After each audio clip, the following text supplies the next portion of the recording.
الحمدللہ رب العالمین والصلاة والسلام علی خاتم النبیین اما بعد فاعوذ باللہ من الشیطان الرجیم بسم اللہ الرحمن الرحیم الصلاة والسلام علیک یا رسول اللہ وعلی آلک واصحابک یا حبیب اللہ الصلاة والسلام علیک یا نبی اللہ وعلی آلک واصحابک یا نور اللہ۔ درود پاک پڑھنے کے بے شمار فضائل و برکات ہیں۔ فرمان آخری نبی صلی اللہ تعالیٰ علیہ وسلم، جس نے مجھ پر ایک بار درود پاک پڑھا اللہ پاک اس پر 10 رحمتیں نازل فرماتا ہے۔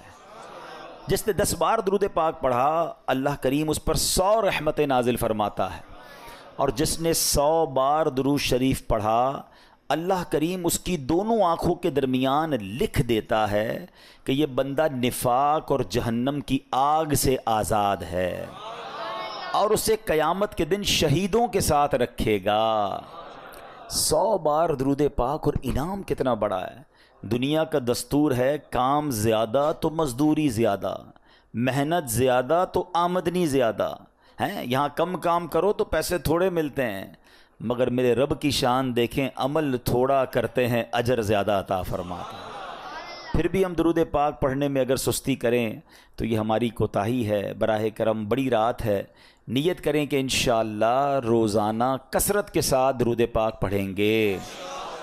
آئیے مل کر محبت کے ساتھ بآواز بلند درود پاک پڑھ لیں۔ صلو علی الحبیب صلی اللہ تعالی علی محمد صلی اللہ علیہ وسلم۔ تفسیر عزیزی میں ہے، ایک بار ہمارے پیارے آقا مکی مدنی مصطفیٰ صلی اللہ تعالیٰ علیہ وسلم نے پچھلی امتوں کی، ہم سے پہلے جو امتیں آئیں ان کی لمبی لمبی عمروں کے بارے میں جب غور فرمایا، اور اپنی امت کی عمر تھوڑی، نبی پاک کی امت کی عمر اتنی زیادہ نہیں ہے، جب اس عمر کی طرف توجہ فرمائی صلوات والسلام کا دل شفقت سے بھر آیا۔ آپ یہ سوچ کر غمگین ہو گئے کہ اگر میری امت ساری زندگی خوب خوب نیکیاں بھی کرے پھر بھی پچھلی امتوں کی نیکیوں تک نہیں پہنچ سکے گی، تو قلب مصطفیٰ علیہ الصلوۃ والسلام کو گویا دلاسا دینے کے لیے، راحت پہنچانے کے لیے اللہ رب العالمین نے آپ کی امت کو لیلۃ القدر کا تحفہ عطا فرمایا۔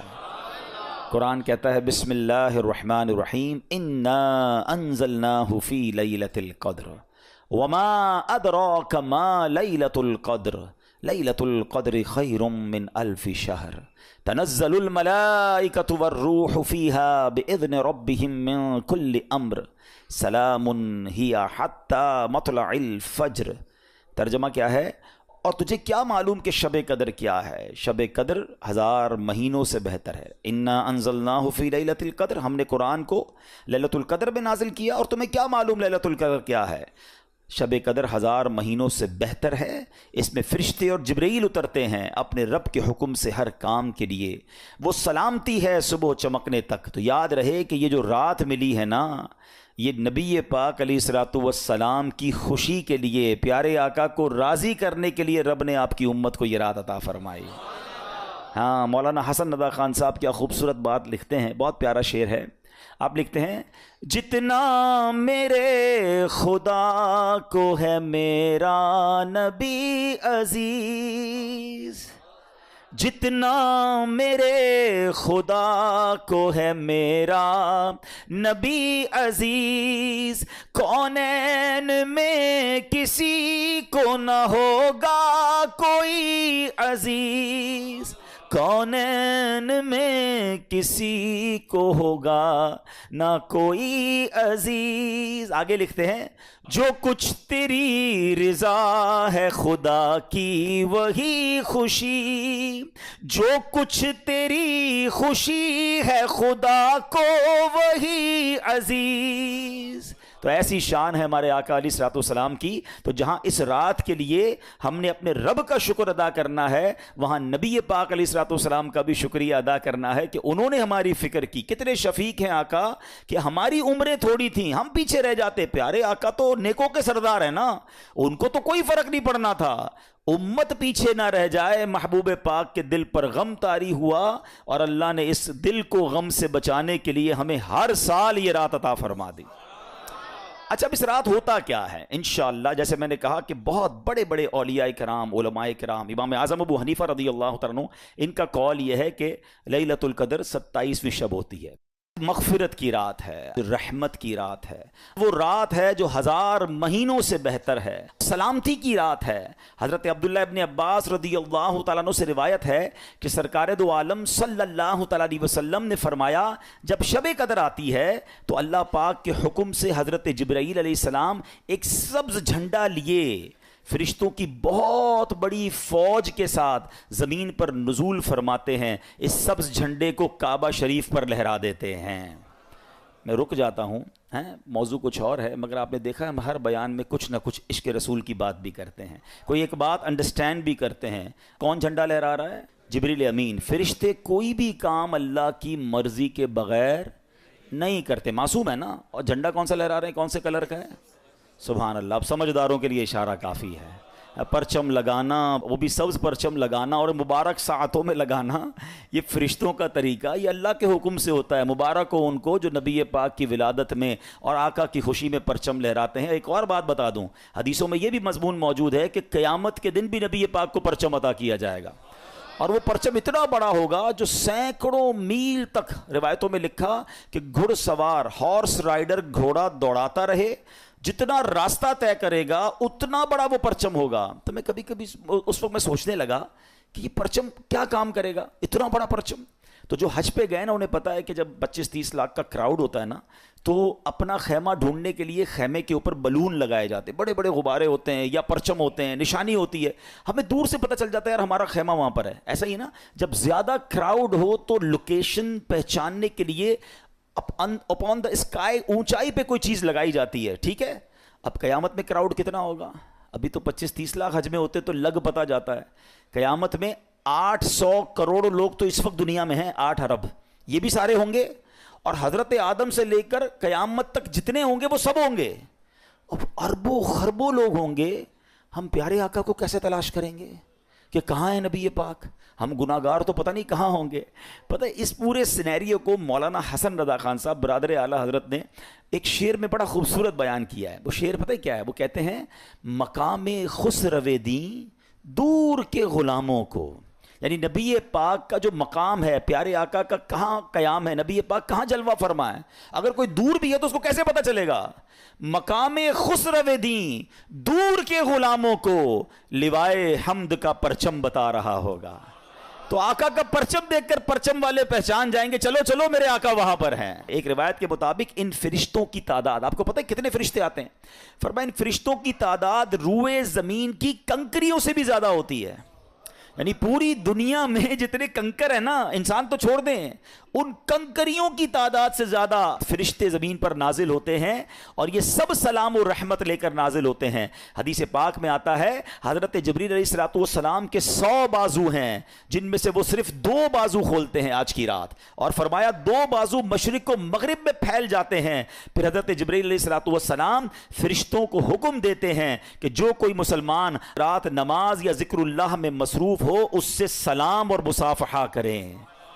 ہاں، فرشتے مصافحہ کریں گے مسلمانوں سے، جو نماز میں ہوگا، جو عبادت میں ہوگا، اور ان کی دعاؤں پر آمین کہو۔ فرشتوں کو آرڈر کیا ہے کہ لیلۃ القدر جتنے مسلمان عبادت کر رہے ہیں ان سے سلام مصافحہ کرنا ہے، ان کی دعاؤں پر آمین کہنا ہے، اور فرشتے یہ عمل جاری رکھتے ہیں، اور یہ عمل صبح تک جاری رہتا ہے۔ سلام ہی حتی مطلع الفجر، یہ صبح صادق تک جاری رہتا ہے۔ لیلۃ القدر رات سونا نہیں ہے، کچھ اور نہیں، بس دعائیں مانگی جائیں، اللہ سے عرض کرنا ہے، جھولی پھیلانی ہے، مغفرت طلب کرنی ہے، پھر نہیں پتا کہ زندگی میں یہ موقع آئے گا کہ نہیں آئے گا۔ مانگ لو چشم تر مانگ لو، سبز گنبد کے سائے میں گھر مانگ لو، مانگنے کا مزہ آج کی رات ہے۔ لیلۃ القدر کی رات تو مانگنے کی رات ہے، گر گڑانے کی رات ہے۔ علماء پتہ ایک اور بات کہتے ہیں، ہمیں کیسے پتہ چلے کہ فرشتوں نے ہم سے سلام کیا ہے؟ فرشتوں نے ہم سے مصافحہ کیا ہے، کہا اگر لیلۃ القدر کی رات تمہیں ایک کپ کپی سی محسوس ہو، تمہاری آنکھوں سے آنسو بہنے نکلیں، تم پر رکت طاری ہو جائے، تو سمجھ لو فرشتے تمہیں ٹچ کر کے گئے ہیں، فرشتے تم سے ہاتھ ملا کر گئے ہیں۔ رونا ہے، گر گڑانا ہے، مانگنا ہے، بڑی مبارک رات ہے۔ پڑھنا کیا ہے؟ بی بی عائشہ صدیقہ رضی اللہ تعالی عنہا نے نبی پاک علیہ الصلوۃ والسلام سے عرض کی، حضور اگر میں لیلۃ القدر کو پالوں تو میں کیا پڑھوں؟ تو پیارے آقا نے جو دعا تعلیم ارشاد فرمائی، آئیے مل کر 3 بار پڑھ لیتے ہیں۔ اللہم انک عفو کریم تحب العفو فاعف عنا یا غفور یا غفور یا غفور۔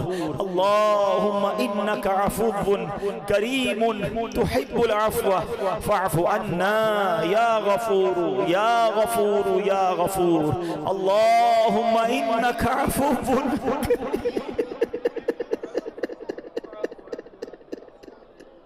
فاعف عنا یا غفور یا غفور۔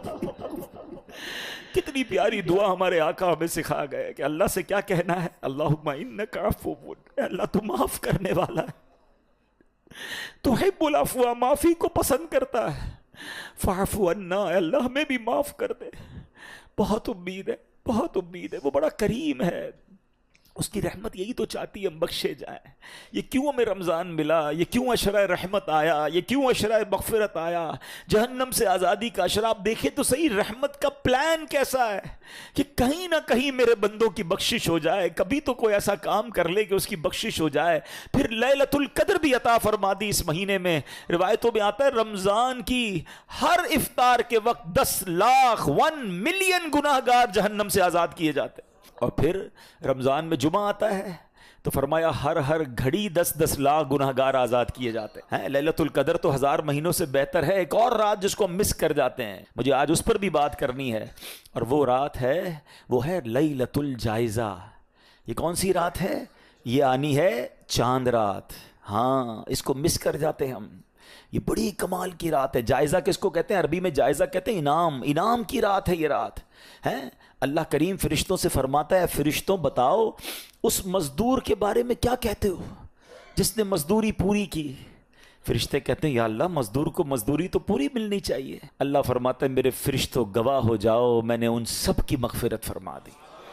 یعنی لیلۃ الجائزہ میں حدیثوں میں مضمون ملتا ہے کہ پورے مہینے میں جتنے بخشے جاتے ہیں نا، اس پورے مہینے کی کاؤنٹنگ کے مطابق صرف اس ایک رات میں بخشش ہوتی ہے۔ مگر بدقسمتی سے ہوتا یہ ہے کہ چاند دکھتے ہی لوگ مسجدوں سے غائب ہو جاتے ہیں، پتہ نہیں کیا ہو جاتا ہے۔ اس بار ایسا نہیں کرنا، خدا کے واسطے ایسا مت کرنا، یہ انعام کی رات ضائع مت کرنا۔ مغرب کے بعد چاند دکھ جائے تو عشاء پڑھنے بھی لوگ نہیں آتے۔ ہم زبان سے تو نہیں کہتے، مگر ہم پریکٹیکلی میسج پتہ کیا دیتے ہیں کہ اے شیطان جب تک تو بند تھا نا تب تک ہم رحمان کے بندے تھے، جب تک ہم اللہ کی مان رہے تھے، جیسے ہی تو آزاد ہوا اب ہم نے اللہ سے تعلق چھوڑا، اب ہم تیرا ویلکم کریں گے، اب تیری باتیں مانیں گے۔ ہم کیا کرتے ہیں؟ ہم کیوں رب کو ناراض کر بیٹھتے ہیں؟ ارے اللہ نے اتنا دیا، اتنی رحمتیں، اتنی برکتیں، اتنی اسپرچویلٹی، اتنی روحانیت ملی آپ کو، کیا 2-4 دن میں ختم کر دو گے؟ ایسا مت کرنا۔ بہت رمضان ہم نے ایسا کیا ہے۔ اس بار آ گئے ہو نا رحمت کے گھر میں، اس بار آ گئے ہو نا اللہ کی بارگاہ میں، اب جڑ جاؤ، اب واپس مت جانا۔ خود بتاؤ کتنا لطف ہے۔ اس طرح کا لطف کہیں اور دنیا میں ملتا ہے کہ کریم پتہ ہے کدھر بیٹھے ہیں؟ اس وقت میں اور آپ کریم کے گھر میں بیٹھے، رحمان کے گھر میں بیٹھے ہیں، اور انشاءاللہ وہ کریم ہمیں اسی طرح اپنی بارگاہ میں جنت میں بیٹھنا بھی نصیب فرمائے گا۔ یہ ہم ہیں جو اسے چھوڑ کر چلے جاتے ہیں، اس کی رحمت تو بلاتی ہے، ہم ہیں جو بھاگ جاتے ہیں، ہم ہیں جو دور ہو جاتے ہیں۔ ارے ایسا سکون کہاں ہے دنیا میں؟ مجھے بتاؤ نا۔ میں جانتا ہوں آپ میں سے بہت سارے وہ لوگ ہیں جو 5 اسٹار ہوٹلز میں، 7 اسٹار ہوٹلز میں، بزنس کلاس میں، پتہ نہیں کیا کیا ٹریول آپ نے کیا ہوگا۔ اپنے دل سے پوچھ کر بتاؤ اس وقت جو آپ کے دل پر سکون طاری ہے دنیا میں کہیں اور؟ ہاں، مکے مدینے میں آتا ہے، نماز میں آتا ہے، عبادت میں آتا ہے، اللہ کے گھر میں یہ سکون آتا ہے۔ پھر ہم کیوں چلے جاتے ہیں؟ پلیز اس مبارک رات اللہ سے کچھ وعدے کر کے جانا ہے۔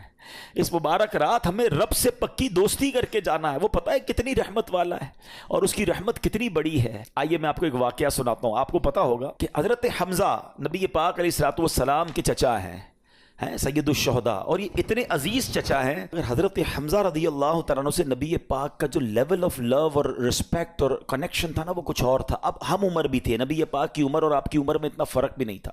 اچھا آپ کو شہید کیا گیا اور وہ شہید بھی بڑی بے دردی سے کی اور آپ کا کلیجہ چبایا گیا اور کا طویل داستان ہے. مگر آپ کو ٹارگٹ کر کے جو شہید کرنے والا تھا نا وہ کون تھا پتہ ہے؟ اس کا نام تھا وحشی. ٹھیک ہے، اب نبی پاک علیہ الصلوۃ والسلام کا دل دیکھیں، پیارے آقا کی براڈ مینٹالٹی دیکھیں اور اللہ کی رحمت دیکھیں. نبی پاک علیہ الصلوۃ والسلام نے وحشی کے پاس ایک قاصد بھیجا. اس واقعے کے کچھ عرصے کے بعد ایک میسنجر بھیجا اور کہا کہ جاؤ وحشی کو اسلام کی دعوت دو. دشمن، چچا کو قتل کرنے والا، مگر دل دیکھیں کہ یہ بھی کسی طرح اسلام میں آ جائے. اب ذرا نیگوشیشن دیکھیے گا. ہونا کیا چاہیے؟ لاجک یہ کہتی ہے کہ بندہ کہے یار مجھ جیسے گناہ گار کو اتنی بڑی آفر، چلو یار اسلام قبول کر لیتا ہوں. مگر وحشی نے عجیب سا جواب دیا.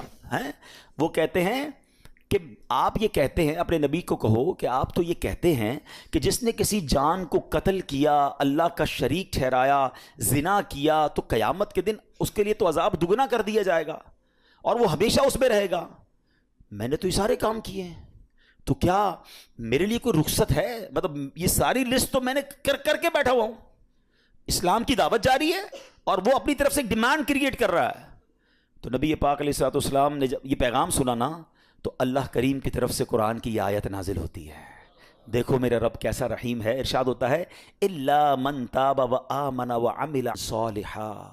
ترجمہ کیا ہے؟ مگر جو توبہ کرے اور ایمان لائے اور اچھا کام کرے. یعنی اللہ بخش دیتا ہے اسے جو توبہ کر لے، ایمان لے آئے اور اچھے کام کرے. تو جب یہ دوبارہ آیت بھیجی گئی کہ دیکھو اللہ نے آیت نازل کر دی ہے، اگین قاصد جاتا ہے کس کے پاس؟ وحشی کے پاس، کہ اللہ کی طرف سے یہ میسج آ گیا ہے. تو وحشی کہتا ہے یہ شرط تو بڑی سخت ہے، ممکن ہے میں اس پہ عمل نہ کر سکوں، ٹھیک ہے ایمان لے آؤں گا، مگر بعد میں اچھے کام نہ کر سکوں تو پھر میرے لیے کیا حکم ہوگا؟ اس کے علاوہ کوئی رخصت ہے؟ کوئی اور میرے لیے فلیکسیبلٹی ہے؟ اللہ اکبر. آپ دوبارہ اگر شاید سینیریو میں جو سمجھانا چاہ رہا ہوں کہ یہ نیگوشیشن کس سے ہو رہی ہے؟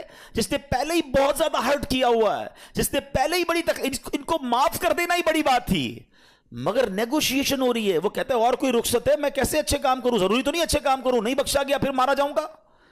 تو اب جب نبی پاک علیہ السلام کے پاس یہ میسج پہنچتا ہے تو قرآن کی ایک اور آیت نازل ہوتی ہے. بے شک اللہ اسے نہیں بخشتا جس نے اس کے ساتھ کفر کیا، اور کفر سے نیچے جو کچھ ہے اللہ جسے چاہے معاف کر دیتا ہے. یعنی کفر نہ ہو، شرک نہ ہو، اللہ جسے چاہے معاف کر دیتا ہے. اگین یہ آیت وحشی کے پاس بھیجی گئی. دیکھو ایک اور پیغام آ گیا، ایک اور میسج، ایک اور فلیکسیبلٹی.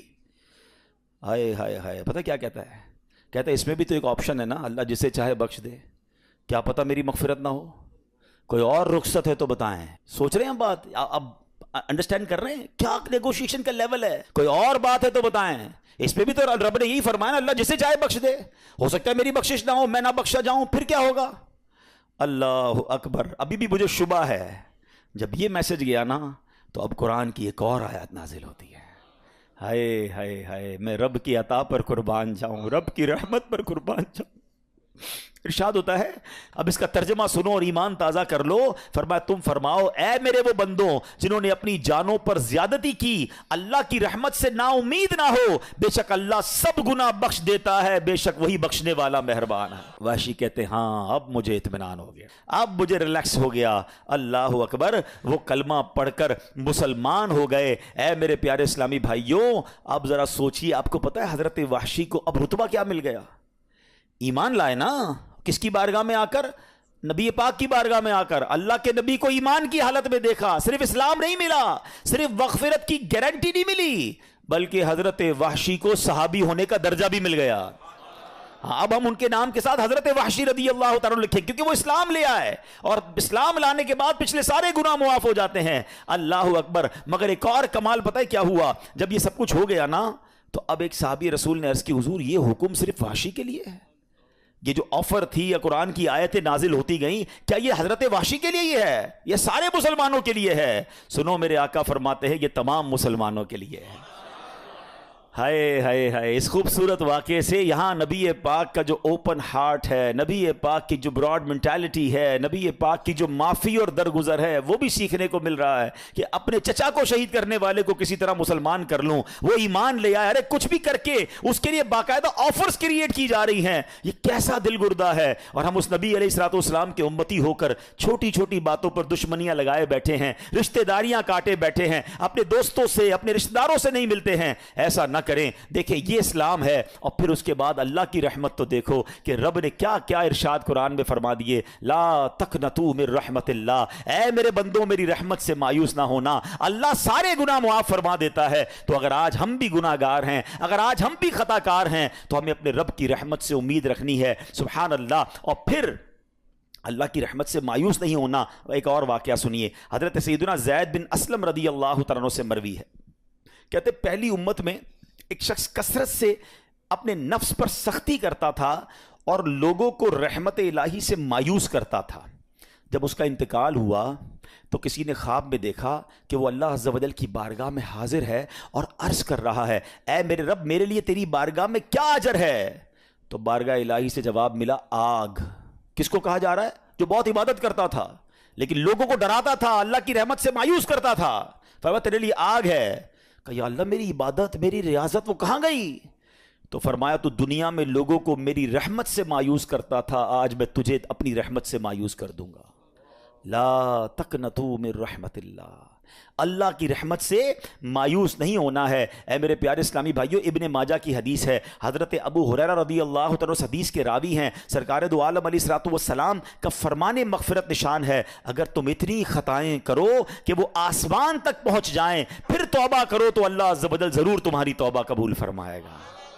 ہائے ہائے کیسا مالک ہے ہمارا۔ سنیے ایک اور جگہ اللہ کے حبیب علیہ الصلوۃ والسلام فرماتے ہیں، بے شک اللہ عز و جل رات کے وقت اپنا دست قدرت پھیلا دیتا ہے تاکہ دن میں گناہ کرنے والوں کی توبہ قبول فرمائے، اور دن میں اپنا دست قدرت پھیلا دیتا ہے تاکہ رات کے وقت گناہ کرنے والوں کی توبہ قبول فرمائے، یہاں تک کہ سورج مغرب سے طلوع ہو۔ یاد رکھیے توبہ کا دروازہ کھلا رہتا ہے، یہ ایک وقت آئے گا قیامت سے پہلے، جب تک وہ وقت نہیں آئے گا نا توبہ کا دروازہ کھلا ہے۔ اور وہ وقت پتہ ہے کیا ہے کہ جو سورج ہے یہ مشرق سے طلوع ہوتا ہے نا، اور ویسٹ میں ایسٹ سے نکلتا ہے اور ویسٹ میں غروب ہوتا ہے۔ قیامت سے پہلے ایک دن ایسا آئے گا کہ سورج مغرب سے نکلے گا، اور یہ وہ دن ہوگا جس کے بعد کسی کی توبہ قبول نہیں کی جائے گی۔ تو ہمیں نہیں پتا وہ دن کب آ جائے، اچھا وہ دن بے شک صدیوں بعد آئے، ہماری سانسیں کب ختم ہو جائیں ہمیں نہیں پتا۔ تو ہمیں توبہ فوری کرنی چاہیے، توبہ میں تاخیر نہیں کرنی چاہیے، اور اس کی رحمت چاہتی ہے کہ ہم توبہ کر لیں تو وہ ہمارے سارے گناہوں کو معاف فرما دے۔ اللہ اکبر۔ ایک اور خوبصورت حدیث پاک سنیے، حضرت سیدنا انس بن مالک رضی اللہ تعالیٰ سے مروی ہے کہ میں نے نبی پاک علیہ الصلوۃ والسلام کو یہ فرماتے ہوئے سنا ہے، اللہ عز و جل ارشاد فرماتا ہے، اے ابن آدم اگر تیرے گناہ آسمان کی بلندی تک پہنچ جائیں پھر تو مجھ سے مغفرت کا سوال کرے، میں تیری مغفرت فرما دوں گا اور اس کی ذرہ برابر پرواہ نہ کروں گا۔ اے ابن آدم اگر تو زمین کے برابر خطائیں لے کر میری بارگاہ میں حاضر ہو تو میں اس کے مطابق تیری بخشش فرما دوں گا، بشرطے کہ تو میرے ساتھ کسی کو اپنا شریک نہ ٹھہرائے۔ کنڈیشن ایک ہے، شرک نہیں کرنا ہے، اس کے علاوہ جتنے گناہ ہوں سچی توبہ کر لے وہ کریم معاف فرما دیتا ہے، اور وہ کیسا معاف کرنے والا ہے۔ اے میرے پیارے اسلامی بھائیوں، ایک بار نبی پاک علیہ الصلوۃ والسلام کے ساتھ صحابہ اکرام بھی بیٹھے تھے، عورت سے بچہ بچھڑ گیا تھا، تو ایک عورت بھاگ رہی تھی اور اس نے قیدی بچے کو اٹھا کر اپنے سینے سے لگایا، جب دیکھا کہ بچہ مل گیا، بٹ جس طرح ماں سے بچہ بچھڑ جائے اور وہ دوڑتے ہوئے آ کے بچے کو کیسے پکڑتی ہے، تو صحابہ کرام بھی بیٹھے ہیں، نبی پاک علیہ الصلوۃ والسلام موجود ہیں، اس عورت کو بہت ٹائم بعد اپنا بچہ ملا، اس نے چمٹایا، اسے دودھ پلانے لگی، سینے سے لگا کر رونے لگی۔ تو پیارے آقا علیہ الصلوۃ والسلام نے فرمایا اس عورت کو دیکھ کر بتاؤ کیا یہ اپنے بچے کو جہنم میں ڈال دے گی؟ تو عرض کی کہ حضور اللہ کی قسم کبھی نہیں ڈالے گی، یہ تو اس کو خراش بھی نہیں آنے دے گی، میں خلاصہ عرض کر رہا ہوں۔ تو پیارے آقا علیہ الصلوۃ والسلام نے فرمایا اللہ عز و جل اپنے بندوں پر اس سے کہیں زیادہ رحم و کرم فرماتا ہے جتنی یہ عورت اس بچے پر مہربان ہے۔ آئے ہائے، ایک روایت میں آتا ہے اللہ کی 100 رحمتیں ہیں، اللہ نے اس دنیا میں ایک رحمت ہی نازل فرمائی ہے۔ اچھا اس رحمت کا صلہ پتہ ہے کیا ہے؟ یہ ماں جو ہم سے پیار کرتی ہے، جو والد ہمارا خیال رکھتا ہے، جانور اپنے بچوں کا خیال رکھتے ہیں، لوگ ایک دوسرے پر جو رحم کرتے ہیں، سب کچھ اس ایک رحمت کی برکت سے ہے۔ یہ ماں کا جو پیار ہے نا، ہر ماں اپنے بچے سے جو پیار کرتی، جان دینے کے لیے تیار ہو جاتی ہے، جانور بھی اپنے بچوں سے پیار کرتے ہیں، روایتوں میں آئیے سب اس ایک رحمت کا صلہ ہے جو پوری دنیا میں آپ کو رحم نظر آتا ہے. فرمایا 99 رحمتیں قیامت کے دن کے لیے باقی رکھی ہیں.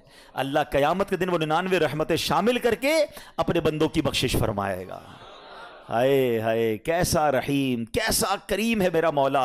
اے میرے پیارے اسلامی بھائیوں، حضرت سیدنا جابر بن عبداللہ سے مروی ہے کہ نبی پاک علیہ الصلوۃ والسلام کا فرمان، میری شفاعت میری امت کے کبیرہ گناہ والوں کے لیے ہے. اور اسی طرح ایک اور صحابی کے بارے میں آتا ہے کہ ایک اعرابی نے عرض کی، اب دیکھیں اللہ پر بھروسہ کیسا، کہتے حضور کیا قیامت کے دن گناہ گاروں کا حساب رب خود لے گا؟ اللہ حساب لے گا؟ تو نبی پاک علیہ الصلوۃ والسلام نے کہا ہاں وہ خود لے گا. تو عربی مسکرانے لگ گیا، ریلیکس تھا، عربی گاؤں سے آیا ہوا تھا، صحابہ دیکھ رہے ہیں. تو نبی پاک علیہ الصلوۃ والسلام نے اس سے مسکرانے کی وجہ پوچھی کہ جواب تو بڑا سیویئر تھا کہ کون حساب لے گا؟ اللہ لے گا. میں نے کہا ہاں اللہ لے گا. تو مسکرا رہے ہو؟ تو کہتا ہے جب کریم کسی پر قدرت پاتا ہے نا تو معاف کر دیتا ہے، جب حساب لیتا ہے تو درگزر فرماتا ہے. ہائے ہائے نبی پاک نے فرمایا یہ عربی سچ کہہ رہا ہے. جان لو اللہ سے بڑا کریم کوئی نہیں، وہ سب کریموں سے بڑھ کر کریم ہے. کریم قابو پا لے نا تو پھر معاف ہی کر دیتا ہے. اس کو پتا ہے بندہ پھنس گیا ہے، اس کی پکڑ ہو گئی ہے، وہ معاف کر دیتا ہے. اور اللہ تو سب سے بڑا کریم ہے، سب سے بڑا معاف کرنے والا ہے. ایک کمال کا میں آپ کو واقعہ سناتا ہوں. حضرت موسیٰ علیہ نبینا علیہ الصلوۃ والسلام کے دور کا واقعہ ہے. اللہ کریم نے آپ کو حکم دیا کہ اے موسیٰ فلاں علاقے میں جاؤ، میرے ایک ولی کا انتقال ہو گیا ہے، تو اس کا جا کر نماز جنازہ ادا کرو، غسل کفن کا انتظام کرو. آپ ادھر گئے، آپ نے جب غسل کفن کے لیے کوشش کی تو لوگ کہنے لگے آپ کدھر آ گئے، یہ تو بڑا گناہ گار، بڑا بدکار اور زمانے کا بیکار شخص ہے، آپ اس کا جنازہ پڑھنے آئے ہیں. بہرحال آپ نے وہ سارا کچھ کر دیا. پھر اللہ سے کہا کہ یا اللہ بندے تو یہ کہہ رہے ہیں تیرا نافرمان تھا، گناہ گار تھا، اور تو فرماتا ہے تیرا ولی. اللہ نے فرمایا موسیٰ بات یہ بندے بات تو صحیح کر رہے ہیں، یہ جو کہہ رہے ہیں نا یہ سب ٹھیک کہہ رہے ہیں، مگر بات یہ ہے کہ اس بندے نے مرنے سے پہلے جب اس کی وفات کا وقت قریب آیا نا تو 5 کلمات کے ذریعے اس نے مجھے پکارا. اے موسیٰ میں نے ان 5 کلموں کی وجہ سے اس کی مغفرت فرما دی. حضرت موسیٰ نے کہا یا اللہ مجھے 5 سینٹنس بتا دے، مجھے وہ 5 کلمات بتا دے کہ صدیاں گناہ کر کے اتنے بڑے گناہ گار کو صرف 5 کلموں کے لیے بخش دیا تو نے. اب ذرا ان 5 سینٹنس کی خوبصورتی، ڈیپتھ اور اللہ سے کنیکٹیوٹی سمجھیے گا. کاش یہ بات سمجھ آ جائے کہ توبہ کہتے کس کو ہیں، اللہ سے کنیکٹیوٹی کسے کہتے ہیں. ہم کانوں کو ہاتھ لگانا یا اللہ میری توبہ، ہمارے تو سٹائل ہی دوسرے ہیں نا. توبہ کسی اور شے کا نام ہے.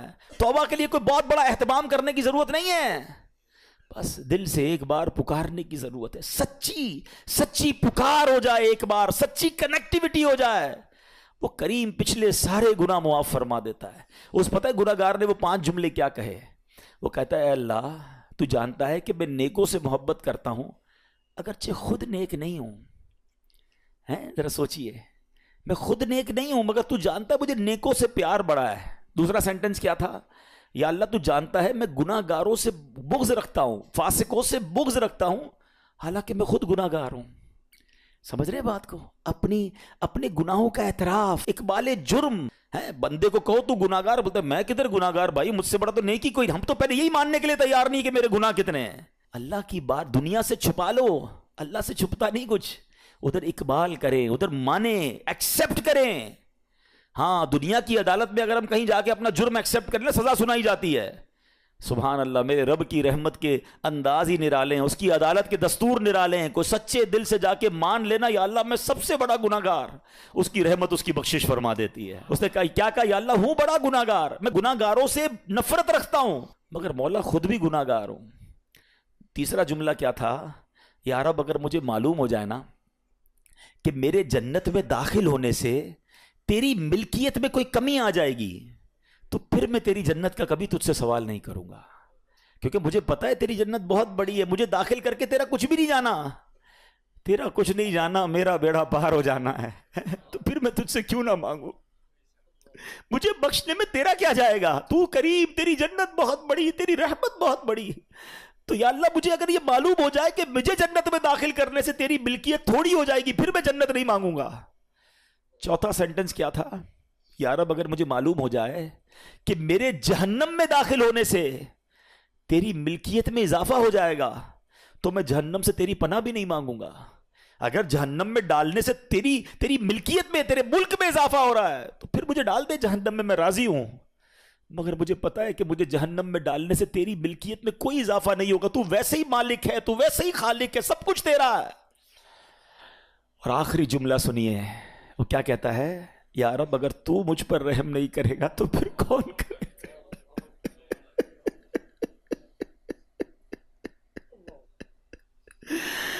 اگر اللہ رحم نہیں کرے گا تو کون کرے گا؟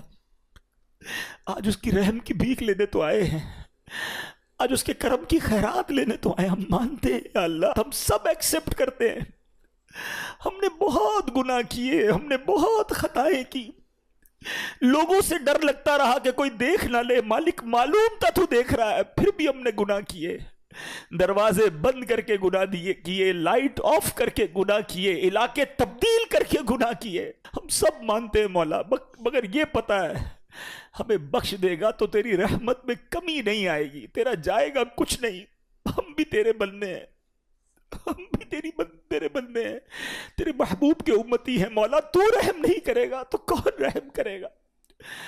آج اسی توجہ کے ساتھ اپنے اعمال پر نظر کرنی ہے میرے پیارے اسلامی بھائی۔ ایسے کریم سے کوئی دور نہیں ہوتا ہے، ایسے کریم سے کوئی نافرمانی نہیں کرتا ہے، وہ کیسے بخشتا ہے، وہ کیسے معاف کرتا ہے۔ میں نے کہا نا، ایک لمحے کی کنیکٹیوٹی چاہیے۔ حضرت عمر کا دور ہے اور ایک شرابی شراب کی بوتل لیے جا رہا ہے، حضرت عمر نے دیکھ لیا کہ بتاؤ اس میں کیا ہے۔ اب مجھے بتائیے، شراب کی بوتل ہے ہاتھ میں، حضرت عمر سامنے ہے، حضرت عمر کی عدالت ہے، آپ کا دبدبہ ہے، آپ کا ایک خوف ہے، آپ کا ایک رولنگ سسٹم ہے، اسے پتا ہے میں پکڑا گیا تو گیا، ریڈ ہینڈ گیا، اب تو آج مارا جاؤں گا۔ ڈرتے ڈرتے کہتا ہے حضور یہ سرکہ ہے، شراب کی بوتل میں کیا ہے؟ سرکہ ہے۔ حضرت عمر کہتے ہیں مجھے دکھاؤ۔ اب پلیز ٹرائی ٹو انڈرسٹینڈ کہ کتنا فرق ہوگا اس بندے اور حضرت عمر میں، اور یہ کتنی سیکنڈ کی کانورزیشن ہوگی۔ دیر از نو بگ کانورزیشن، کوئی زیادہ ٹائم ہی نہیں تھا۔ دیکھو یہ ہے توبہ۔ وہ بندہ دل ہی دل میں اللہ سے پتہ کیا کہتا ہے؟ اللہ آج بچا لے، آج عمر کے سامنے ذلیل ہونے سے بچا لے، مالک وعدہ کرتا ہوں آج کے بعد شراب نہیں پیوں گا۔ اس نے کوئی مسجد میں جا کر دعا نہیں کی، کوئی ہاتھ نہیں اٹھائے، کوئی چیخو پکار نہیں کی، بس دل سے پکارا اپنے اللہ کو، اللہ آج بچا لے، آج بچا لے۔ آپ کو پتہ کیا ہوا؟ ڈرتے ڈرتے اس نے شراب کی بوتل حضرت عمر کے ہاتھ میں دی، اور وہ شراب کی بوتل جب حضرت عمر کے ہاتھ میں جاتی ہے تو وہ سرکہ بن چکی ہوتی ہے۔ ایسا ہے میرا مالک، ایسا ہے میرا مالک۔ مجھے ایک بات بتاؤ یار، اللہ کو ہمارے کتنے گناہ پتہ ہیں؟ کبھی سوچا ہے آپ نے؟ یہ گناہ لوگوں کو پتہ چل جائیں، سارے چھوڑو یار، 2-4 پتہ چل جائیں، ہماری عزت کا کیا حال ہوگا؟ کوئی منہ لگائے گا ہمیں؟ کوئی ساتھ بٹھائے گا ہمیں تھوکے گا بھی نہیں ہمارے منہ پر کہ تو ایسا انسان ہے، ہم تجھے کیا سمجھتے ہیں، تو یہ کرتا ہے اکیلے میں؟ اتنے گناہ سب اسے پتا ہے، مگر سوچو نہ وہ کھانا روکتا ہے، نہ سانسیں روکتا ہے، نہ نعمتیں روکتا ہے، نہ ذلیل کرتا ہے۔ ارے ایسے کریم سے کوئی غداری کرتا ہے، کوئی ایسے کریم کی نافرمانی کرتا ہے، کوئی ایسے کریم کو چھوڑ کر جاتا ہے، کوئی اس کی عبادت سے منہ موڑتا ہے۔ ذرا سوچو تو صحیح ہم کر کیا رہے ہیں۔ خدا کی قسم رب سے محبت کرو، وہ بڑا کریم ہے۔ دیکھو نا کتنے عیب چھپائے، ہمیں عزتیں بھی دے رہا ہے۔ وہ پنجابی شاعر کہتے ہیں نا، ایک گناہ میرے ماں پیو ویکھن مینوں عمری منہ نہ لاویں، ایک گناہ میرے ماں پیو ویکھن مینوں عمری منہ نہ لاویں، لکھ گناہ میرا مالک ویکھے وہ پھر بھی پردے پاوے۔ دنیا میں 1-2 خطائیں ہو جائیں باپ باپ گھر سے نکال دیتے ہیں، ایسا نافرمان بیٹا نہیں چاہیے۔ اللہ کو تو سب پتا ہے نا۔ میرے پیر و مرشد لکھتے ہیں نا اپنے کلام میں، تجھے تو خبر ہے میں کتنا برا ہوں، تجھے تو خبر ہے میں کتنا برا ہوں، تو عیبوں کو میرے چھپایا الہی، تو عیبوں کو میرے چھپایا الہی، بنا دے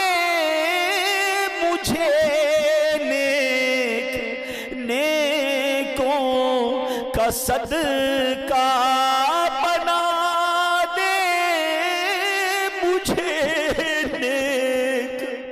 نیکوں کا صدقہ گناہوں سے مجھ کو بچایا الہی، گناہوں سے مجھ کو بچایا الہی۔ مل کر پھر شب قدر کی دعا، اللہم انک عفو کریم تحب العفو فاعف عنا یا غفور یا غفور۔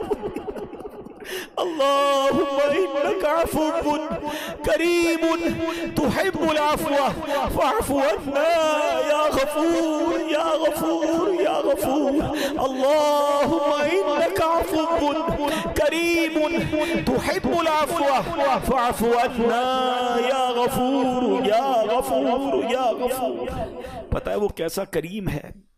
آئے میں آپ کو بخاری شریف کی حدیث سناتا ہوں۔ حضرت سیدنا ابو ہریرہ رضی اللہ تعالیٰ عنہ سے مروی ہے کہ جناب رسول اللہ صلی اللہ علیہ وسلم کا فرمان ہے، میرا بندہ جب کوئی گناہ کر لیتا ہے پھر کہتا ہے اے میرے مولا میں نے گناہ کر لیا ہے مجھے معاف کر دے، تو اللہ فرماتا ہے میرا بندہ جانتا ہے کہ اس کا کوئی رب ہے جو گناہ معاف بھی کرتا ہے اور پکڑ بھی لیتا ہے، اے فرشتوں گواہ ہو جاؤ میں نے اپنے بندے کو بخش دیا۔ پھر جتنا رب چاہتا ہے وہ ٹھہرا رہتا ہے، پھر اسے گناہ ہو جاتا ہے، پھر عرض کرتا ہے یا الہی میں نے گناہ کر دیا ہے بخش دے۔ اللہ فرماتا ہے میرا بندہ یہ جانتا ہے اس کا کوئی رب ہے جو معاف بھی کرتا ہے اور گناہ پر پکڑ بھی لیتا ہے، فرشتوں گواہ ہو جاؤ میں نے اپنے بندے کی بخشش فرما دی ہے۔ اللہ فرماتا ہے حدیث کے الفاظ ہیں بندہ جتنی دیر رب چاہتا ہے وہ ٹھہرتا ہے، پھر گناہ ہو جاتا ہے، پھر کہتا ہے یا اللہ گناہ ہو گیا ہے اے اللہ معاف کر دے۔ اللہ فرماتا ہے میرا یہ بندہ جانتا ہے اس کا کوئی رب ہے جو گناہ معاف بھی کرتا ہے پکڑ بھی لیتا ہے، اے فرشتوں گواہ ہو جاؤ میں نے اپنے بندے کی بخشش کر دی ہے، اب جو چاہے کرے۔ معافی مانگنے والا اس کو اتنا پسند ہے۔ پلیز اے میرے پیارے اسلامی بھائیوں، آج بدل کے جانا ہے۔ ہم نے پہلے بھی کئی رمضان گزارے ہیں، کئی بار توبہ بھی کی ہے، یہ آنسو پہلے بھی بہے ہیں، مگر کیا وجہ ہے کہ جب رمضان جاتا ہے ہم پھر گناہوں میں پڑ جاتے ہیں، حرام دیکھتے ہیں، حرام سنتے ہیں، حرام بولتے ہیں، کئی حرام کماتے ہیں۔ خدا کے واسطے یہ نہ کریں، ہمیں نہیں پتہ ہم کتنا جئیں گے۔ نوجوان نظر آ رہے ہیں، کیا جوان نہیں مرتے؟ کیا صرف بوڑھا ہی مرتا ہے؟ ہمیں نہیں پتہ، بعض اوقات دادا موجود ہوتا ہے پوتا قبر میں چلا جاتا ہے۔ پچھلے رمضان میں کئی لوگ ہمارے ساتھ تھے، اس بار نہیں ہیں، کیا پتہ اگلے رمضان میں ہم نہ ہوں، ہم قبر میں ہوں۔ اللہ نے پتہ ہے کیا کیا ہے ہمارے ساتھ، آپ کو اندازہ ہی نہیں ہے۔ میرے رب نے ہم پر اتنی بڑی مہربانی کی ہے کہ ہمیں ایک بار پھر مغفرت کا موقع دے دیا ہے، پھر رمضان دے دیا، پھر لیلۃ القدر دے دی، پھر اپنے گھر میں بلا لیا۔ یار اس سے بڑا کیا احسان ہوگا؟ اب بھی بدل کر نہ جاؤں، اب بھی اسے راضی کر کے نہ جاؤں، اب بھی اس سے دوستی کر کے نہ جاؤں، تو یہ میری کتنی بڑی کوتاہی ہوگی۔ تو اے میرے پیارے اسلامی بھائیوں، خدا را اپنی زندگی کا ٹرننگ پوائنٹ بنا دیں۔ کب تک گناہ کرتے رہیں گے؟ کب تک اللہ کو ناراض کرتے رہیں گے؟ کب تک نمازیں قضا کریں گے؟ کب تک حرام کمائیں گے؟ یار ہمیں نہیں پتا، ہم چلے جائیں گے، یقین کرو چلے جائیں گے، ہم یہاں نہیں رہیں گے، زیادہ عرصہ نہیں رہیں گے، سب نے جانا ہے، مگر جدھر جانا ہے نا اس کو روشن کر لو۔ مجھے بتاؤ ان اچھے بیڈ رومز اور نرم گدوں کا کیا فائدہ کہ دنیا میں تو شاندار لگژری گھر بنا لیے، قبر میں آگ اور بچھو انتظار کر رہے ہو۔ بدل دو اپنی زندگی کو، اللہ کو راضی کر لو۔ اس بار ایسا پلان کر لیں کہ کچھ بھی ہو جائے، اب آ گئے نا کریم کے گھر پر، اب اسے ناراض نہیں کریں گے انشاءاللہ۔ اب ہماری کوئی نماز قضا نہیں ہوگی، ہم حرام روزی کے قریب بھی نہیں جائیں گے، ہم رمضان کے بعد بھی مسجد سے اپنا تعلق مضبوط رکھیں گے۔ اچھا یہ نیت پہلے بھی ہوئی ہے، میں اب اپنے بیان کو اینڈ کرتے ہوئے ریزن آپ کو ڈسکس کرنا چاہتا ہوں۔ اس کے پیچھے ریزن ہے ہم کیوں رمضان کے بعد پھر گناہوں میں پڑ جاتے۔ میں نے بہت غور کیا کہ یار توبہ کرتے وقت سچی نیت ہوتی ہے، لوگ بڑی ایموشن ہوتے ہیں، آنکھوں میں آنسو ہوتے ہیں، نیتیں کرتے ہیں، پھر کیوں چینج نہیں ہوتے؟ تو اس کی ایک بڑی وجہ پتہ ہے کیا ہے؟ بڑی وجہ یہ ہے کہ ہم رمضان کے بعد جا کر بیٹھتے انہی دوستوں میں ہیں، اسی گیدرنگ میں جاتے ہیں جو بے نمازیوں کی ہے، جو حرام کام کرنے والوں کی ہے، بلکہ وہ ایسے دوست ہیں کہ اگر ہم نماز پڑھیں تو مذاق اڑاتے ہیں، کہتے ہیں بھائی پڑھ لی نا رمضان میں جتنی پڑھنی تھی، اب کیا کرنا ہے؟ ارے ٹوپی لگانا شروع کر دے کوئی تو دوست مذاق اڑانا شروع کر دی، کیا ٹوپی پہننا شروع کر دی ہے، بس جمعہ پڑھ لیتے ہو ٹھیک ہے. اب دوستوں کا پریشر جو ہے نا ہمیں نماز کی طرف نہیں آنے دیتا. ماشاءاللہ کئی لوگ رمضان میں داڑھی شریف کی نیت کرتے ہیں، تھوڑی تھوڑی شیپ بھی بڑھ جاتی ہے. دوست مذاق اڑاتے ہیں، بھائی کیا مولوی بننا ہے، وہ شیو کر دیتے ہیں. دوست اس کو سنیما میں لے جاتے ہیں، دوست اس کو غلط کاموں میں لے جاتے ہیں. اور وہ بیچارہ جس نے رمضان میں توبہ بھی کی تھی، نیت بھی کی تھی، انہی گیدرنگ میں جا کر وہ پھر برباد ہو جاتا ہے. کیا اس بار بھی یہی ارادہ ہے آپ کا؟ اپنے پہلے دل سے پوچھ لو کہ مجھے نیک بننا ہے کہ نہیں بننا. نہیں بننا تو پھر تمہاری مرضی. اور اگر نمازی رہنا ہے، اللہ کا اچھا بندہ رہنا ہے، قبر روشن کرنی ہے، آخرت بہتر کرنی ہے، تو you have to forward some steps. کچھ تو آپ کو آگے بڑھ کے کرنا پڑے گا نا. اس میں سب سے پہلا کام یہی ہوگا کہ آپ برے دوستوں کو چھوڑ دیں. آپ اچھے دوست اپنے، آپ بے نمازیوں کے ساتھ نمازی نہیں بن سکیں گے. آپ جواریوں کے ساتھ بیٹھ کر، شرابیوں کے ساتھ بیٹھ کر اللہ کا پسندیدہ بندہ نہیں بن سکیں گے. ہمارے کچھ بچے یہ نوجوان بیٹھے ہیں نا، یہ کہتے ہیں ہم بڑے پکے ہیں بھائی، ہمارے دوست شراب پیتے ہیں، ہم نہیں پیتے، ہم تو صرف بیٹھتے ہیں. وہ جوا کھیلتے ہیں، ہم تو صرف بیٹھتے ہیں. ہمیں پتہ ہے وہ غلط کام کر رہے ہیں، ہم بیٹھتے ہیں. حضرت آج آپ بیٹھ رہے ہیں، تھوڑے دنوں بعد آپ یہ کام کریں گے. یہ دنیا کا دستور ہے کہ اچھوں کی صحبت تجھے اچھا بنا دے گی اور برے کی صحبت تجھے برا بنا دے. یہ بچوں کو سمجھ نہیں آتا، نوجوانوں کو سمجھ نہیں آتا. چلے میں آپ کو ایک لاجیکلی ایگزامپل سے سمجھا دیتا ہوں. دنیا میں کسی بھی ہیروئن چی، کسی بھی شرابی، کسی بھی جواری، کسی بھی گیمبلر، کسی بھی جناب قاتل، کسی بھی چور سے اگر ملاقات ہو جائے، اس سے ایک سوال پوچھ لیجئے گا، یہ عادت کدھر سے ملی ہے؟ کیا جواب دیں گے سب؟ بتائیے نا. میں نہیں کہہ رہا، آپ خود کہہ رہے ہیں. کہاں سے ملی ہے؟ دوستوں سے. کوئی ایک نہیں کہے گا کہ جناب برتھ ڈے کے دن امی نے گفٹ میں جو مجھے نا چرس کا سگریٹ دیا تھا کہ بیٹا آج برتھ ڈے گفٹ ہے، یا ابو نے پستل لا کے دی تھی بیٹا یہ جاؤ چوری شروع کر دو. یہ ساری عادتیں برے لوگوں کو دوستوں سے ہی ملی ہیں. ہم کیوں یہ سمجھتے ہیں مجھے نہیں ملیں گی؟ یہ امپیکٹ ہے، صحبت اثر رکھتی ہے. اب آپ کہیں گے جناب اس دور میں اچھے دوست کہاں ملیں گے؟ ہاں، دس از دا گڈ کوشچن. الحمدللہ آج کے دور میں دعوت اسلامی کا ماحول ہے جہاں ہمیں اچھے دوست ملتے ہیں. ہم نماز نہ پڑھیں تو بلانے آ جاتے ہیں.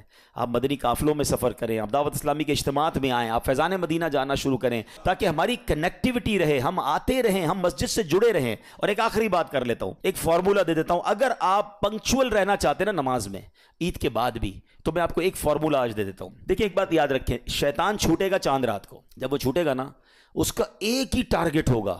اتنا غصے میں ہوتا ہے کہ وہ چاہتا ہے کہ ان 3 دنوں میں ان کے ساری روحانیت بیڑا غرق کر دوں، میں تیا پاچا کر دوں، ان کی اسپرچولیٹی ساری برباد کر دوں. سنیما میں، ڈراموں میں، تفریح گاہوں میں، پتہ نہیں وہ ہلا گلا 3 دن لوگ مچاتے ہیں کہ پتہ نہیں شیطان چھوٹا ہے یا یہ چھوٹے ہیں. سوچئے تو صحیح، ہم اللہ کے بندے ہیں بھائی، تو ہم کیوں بھاگ جاتے ہیں مسجد سے؟ مطلب رمضان یعنی ایک چاند دیکھ کر مسجد آباد، اگلا چاند دیکھ کر مسجد ویران. یہ کون سا مذاق ہے؟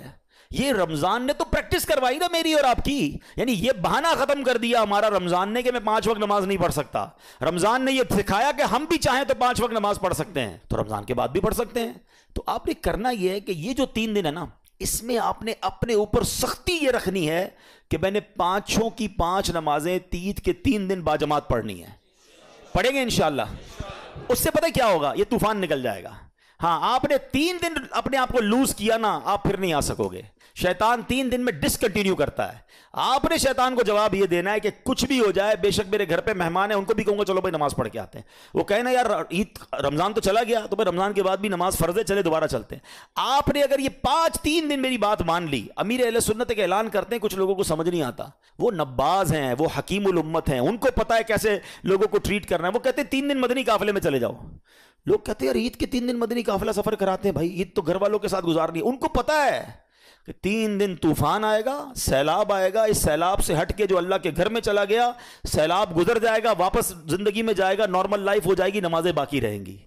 تو واقعی ایسا ہے، اگر 3 دن اپنے آپ کو اپنے گناہوں سے بچا لیا، نمازوں کی پابندی کی، آپ انشاءاللہ دعا دیں گے آپ کی نماز جاری رہے گی، آپ کا انشاءاللہ گناہوں سے بچنا جاری رہے گا. ان 3 دنوں میں گناہوں کے سیلاب میں بہنا نہیں ہے. اللہ پاک ہم سب کو اس عید پر بھی، لیلۃ الجائزہ میں بھی اپنی خوشی والے کام کرنے کی توفیق عطا فرمائے. ہم مسلمان ہیں، ہماری عید بہت پاکیزہ ہونی چاہیے. یاد رکھیے اسلام میں سیلیبریشن کا کوئی منع نہیں ہے، خوشی کا کوئی منع نہیں ہے. اچھے کپڑے پہنیں، اچھے کھانے کھائیں، بچوں کو عیدی دیں، فیملی کے ساتھ ٹائم گزاریں، دوستوں کے ساتھ دعوت کھائیں، ایوری تھنگ از اوکے. ہر چیز میں ایک بات یاد رکھ لیں، ایک آخری بات کہہ دوں. شیطان نے نا ہمارے ساتھ ایک اور گیم کی ہے، بڑی عجیب گیم کی ہے. شیطان نے ہمارے ساتھ گیم یہ کی ہے کہ ہم جب بھی خوشی مناتے ہیں نا، whenever we try to celebrate something, ہر خوشی میں شیطان نے اللہ کو ناراض کرنے والا کام ایڈ کروا دیا ہے.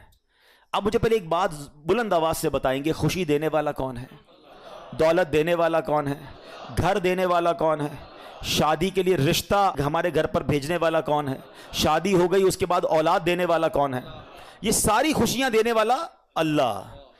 عقل مند کون ہوگا کہ جو خوشی دے اس کا شکریہ ادا کرے؟ دنیا بھی یہ کہتے ہیں نا، آپ کو کوئی گفٹ دے آپ اس کو جزاک اللہ کہتے ہیں یار اتنا اچھا گفٹ دیا، اس کو ناراض نہیں کرنا. ہمیں شیطان نے اتنی بڑی بے وقوفی میں ڈالا ہے کہ جب جب اللہ کوئی خوشی دیتا ہے ہم ہر خوشی میں اللہ کو ناراض کرتے ہیں. آپ کہیں کیسے؟ چلیں ابھی بتاتا ہوں آپ کو. شادی ہوتی ہے، کتنی مشکل سے ہوتی ہے، پوچھو ان ماں باپ سے جن کے بچوں کے رشتے نہیں آ رہے.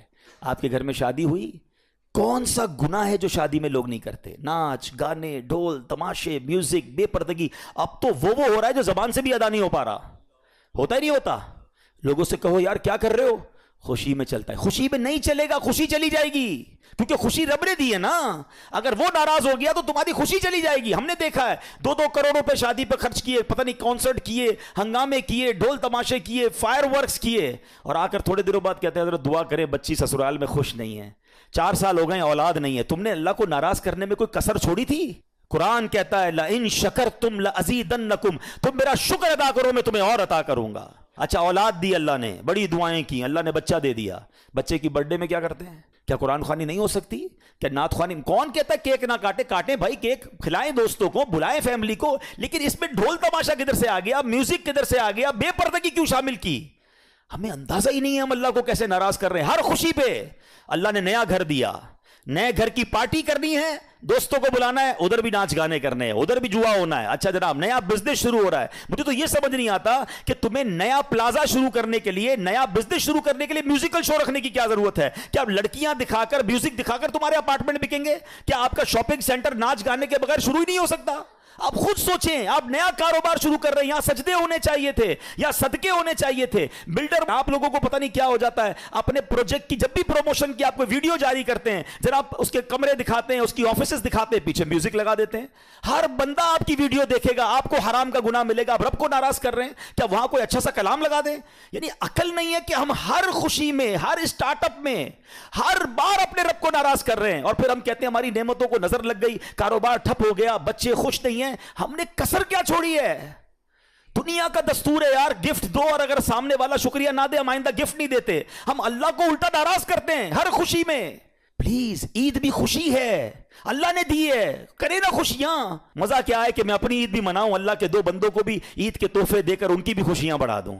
لیکن نہیں، مجھے تو ناراض کرنا ہے اللہ کو. نمازیں قضا کرنی ہے، بے حیائی کرنی ہے، فلمیں ڈرامے گانے باجے. ارے بھائی اسٹوروں پہ میوزک چلنا، ایسا لگتا ہے شیطان کا استقبال ہو رہا ہے. 1 مہینے سے بند تھا، چلو بل کے ویلکم کرتے ہیں. نہ کریں ایسا، ہم یہ بہت بڑی غلطی کر رہے ہیں. لاجک بھی یہ کہتی ہے، عقل بھی یہ کہتی ہے کہ جب اللہ عطائیں بڑھائے ہم سجدے بڑھائیں، ہم شکر بڑھائیں، ہم صدقے بڑھائیں. ہو کیا رہا ہے؟ وہ عطائیں بڑھاتا ہے، ہم خطائیں بڑھاتے ہیں. تھوڑے پیسے تھے، تھوڑے گناہ تھے. زیادہ پیسے ہوئے، ارے یار میں تو انتظار کر رہا تھا پیسے آ جائیں، اب اپنے سارے ارمان پورے کروں گا، اب ساری عیاشیاں کروں گا. وہ رب نے تمہیں اس لیے دیے تھے. سوچیں، عقل یہ کہتی ہے ادھر سے عطائیں بڑھتی رہیں، ادھر سے سجدے شکرانے بڑھتے رہیں. بہت کچھ کہہ گیا میں، عقل مندوں کے لیے اشارہ کافی. ایک جملہ اگر میرے ساتھ دہرا لو، میرے دل میں بہت دکھی ہوں اس معاملے میں. ایک جملہ آج آپ اگر لے جائیں، نوجوان بھی لے جائیں، یہ بچے اسٹینڈ لو نا کہ میری شادی میں اللہ کو ناراض نہیں کروں گا. اپنے ماں باپ کو کہو کہ میں شادی کے بعد لائف آپ نے گزارنی ہے، چند دوستوں کو خوش کرنے کے لیے کر لو گے ہلا گلا، نہ فنکشن اور نہ ناراضگی، اللہ والے کام. بعد میں زندگی تو تم اپنی وائف کے ساتھ گزارو گے، اولاد نہ ہوئی اور خوشیاں نہ ملی تو کیا کرو گے؟ تو میں آج ایک جملہ دینا چاہتا ہوں، آج کے بعد میں ہمیشہ ایسے خوشی مناؤں گا کہ میں بھی خوش، میرے گھر والے بھی خوش، اور خوشیاں دینے والا میرا مالک بھی خوش. کریں گے ایسا؟ عقل بھی یہ کہتی ہے یار. اور آئندہ ایک اور انشاءاللہ کا بلند نعرہ دل سے کہ آج کے بعد ایسی کوئی خوشی نہیں مناؤں گا جس میں خوشی دینے والے رب کو ناراض کروں. صلو علی الحبیب.